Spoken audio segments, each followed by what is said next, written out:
A new video has surfaced of the social media model arrested for the stabbing death of her boyfriend. The police body camera video shows her pleading for help just days before the murder. Here's Local 10's Sanel Sabovic with the video.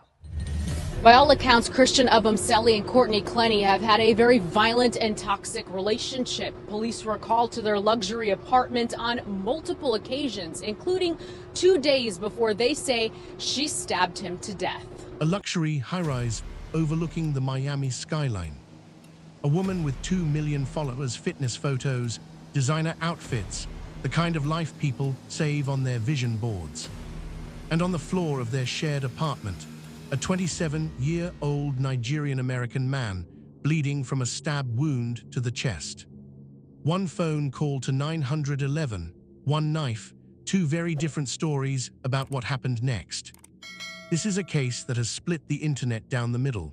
Some people look at Courtney Clenney and see a woman who was pushed to the edge, a domestic violence survivor who fought back and survived.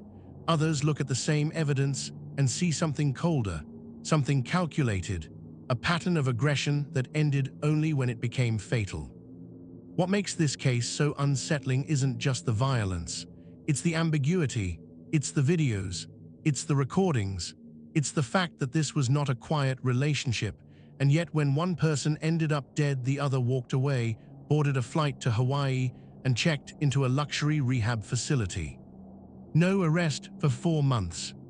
No answers for the family still waiting today. Christian Toby Obumseli deserved better. His family deserves the truth. And after more than 4 years in the court system with no verdict, yet the question still hangs in the air like smoke. Was this self-defense? Or was this murder? Let's go back to the beginning. Before we talk about what happened inside that apartment, we need to talk about the man who didn't walk out of it. Christian Toby Obumseli, known to everyone who loved him as Toby, was born on April 12, 1994 in Dallas, Texas. He was Nigerian-American, the son of Shio Obumseli, and he grew up with an older brother, Jeffrey, and a sister, Jen Adiz. According to multiple reports, Toby was the kind of person who filled a room ambitious, warm, and deeply intelligent. He had played college football as a linebacker at Abilene Christian University in Texas, and by his mid-20s, he had reinvented himself entirely, stepping into the world of cryptocurrency trading and building a career as a financial professional. He was 27 years old.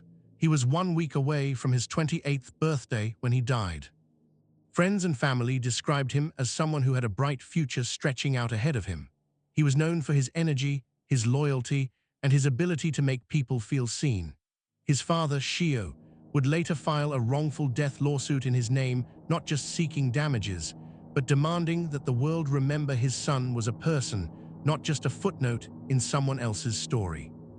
As Moms and Mysteries noted in their detailed case breakdown, in much of the media coverage, Christian Obumseli has been flattened into a footnote, simply the boyfriend. But he is the victim who lost his life. He had a name, he had a family, he had plans. On April 3, 2022, 7 days before what would have been his 28th birthday, those plans ended inside an apartment unit at the One Paraiso condominium in Edgewater, Miami. He would never make it to that birthday.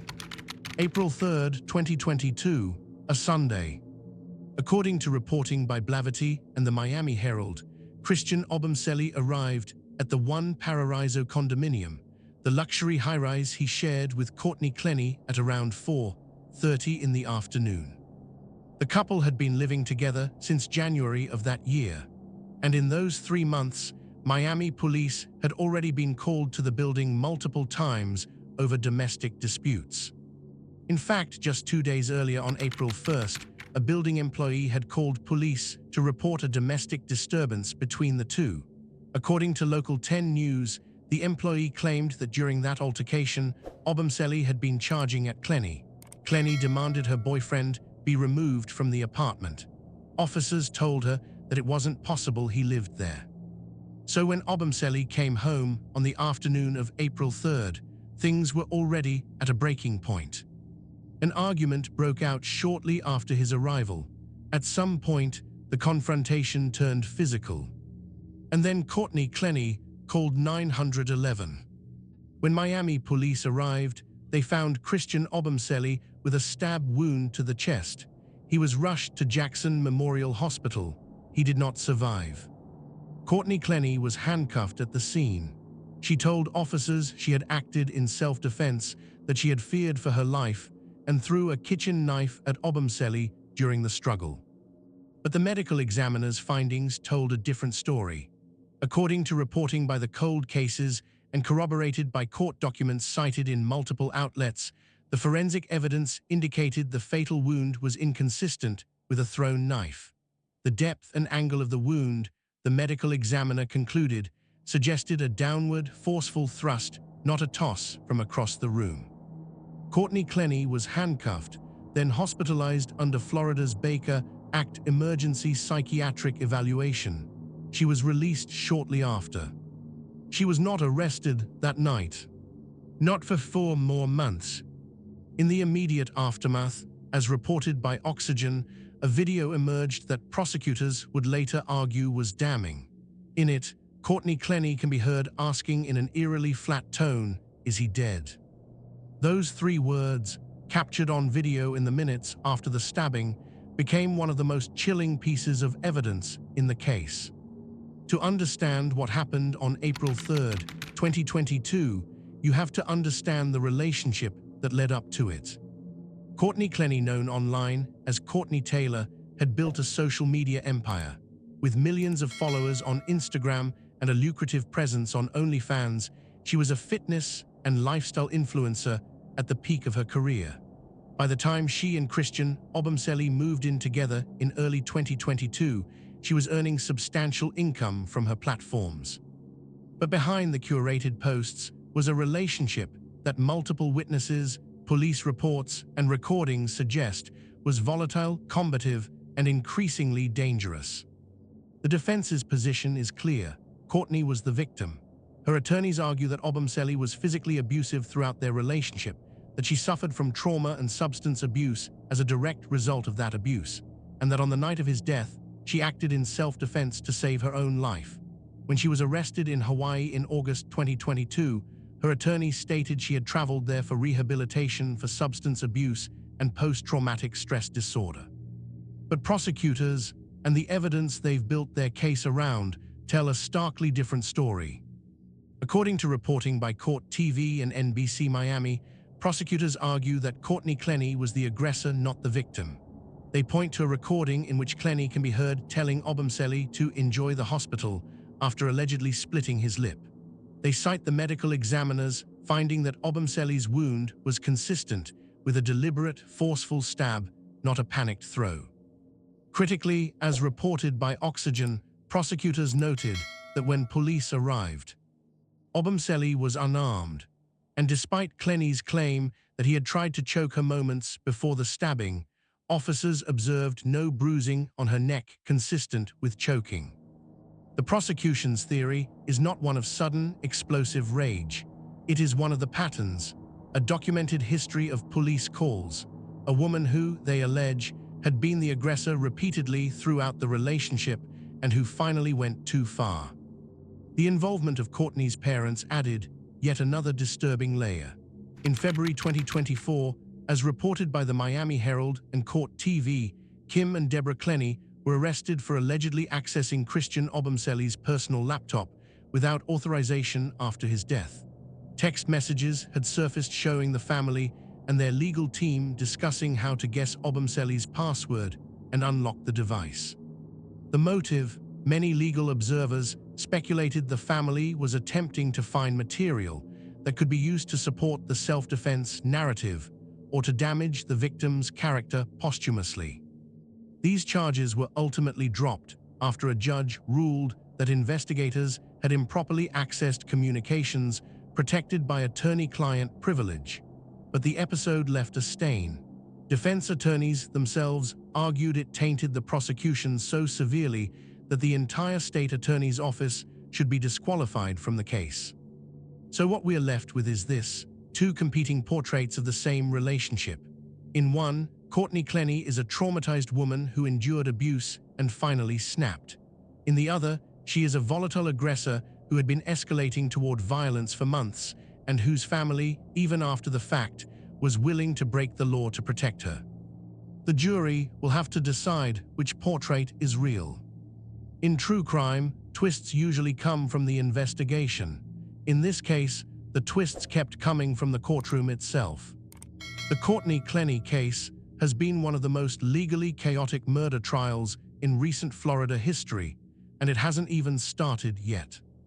First came the delayed arrest. Despite being present at the scene and handcuffed on the night of the killing, Clenney was not formally charged until August 2022, 4 months later, when detectives arrested her in Hawaii. Then came the parents. In early 2024, Kim and Deborah Clenney were arrested for alleged computer crimes, accused of hacking into Christian Obumseli's laptop. Text messages obtained by investigators showed the family discussing how to break into the device. Those charges were later dropped after a judge ruled prosecutors had violated attorney-client privilege in how they obtained the evidence. But that ruling opened a new can of worms.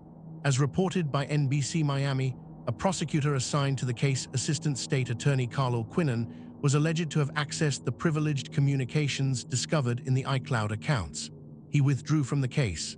Defense attorneys deposed him. Clenney's legal team moved to have the entire state attorney's office removed from the murder prosecution entirely. That motion was ultimately unsuccessful, but it added months of delays.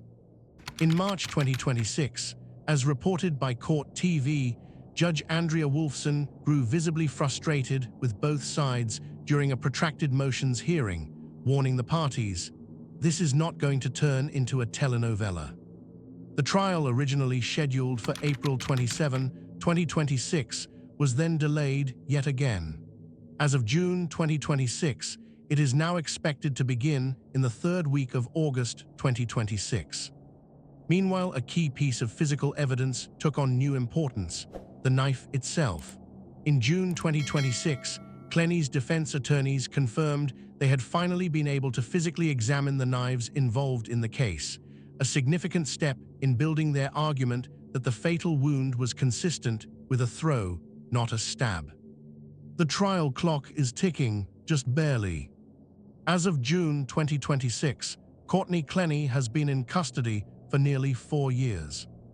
4 years without a verdict, 4 years of motions, delays, scandals, and legal warfare. And through all of it, Christian Obumseli's family has continued to wait. Chio Obumseli, Christian's father, filed a wrongful death civil lawsuit against Clenney, the One Paraiso building, its security company, and its property management companies. That civil case has continued alongside the criminal proceedings. For the family, it has never just been about a conviction. It has been about having the world acknowledge that their son, their brother, their Toby mattered. Christian was 1 week from his 28th birthday when he was killed. He was a college athlete turned cryptocurrency professional with a life full of promise. He had a family who loved him deeply, and for 4 years, his name has been overshadowed by the story of the woman charged with ending his life. That changes when this trial begins.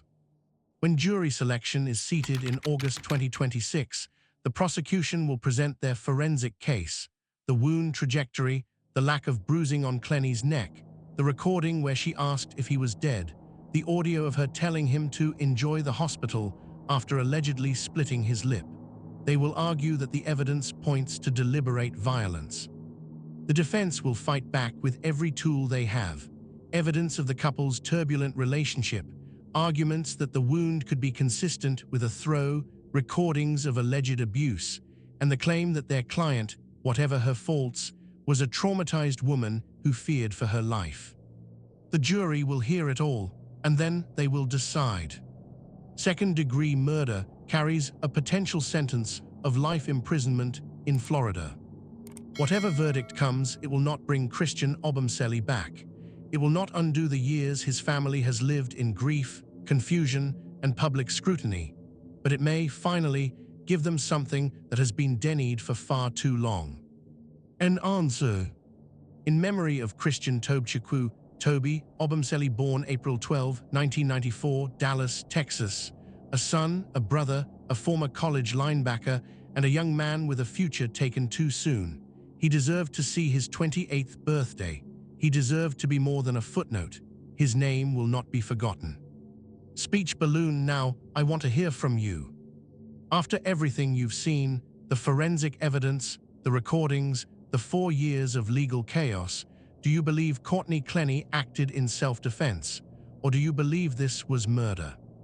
Drop your thoughts in the comments, and if you think Christian deserved justice, share this video. Let's make sure the world doesn't forget his name.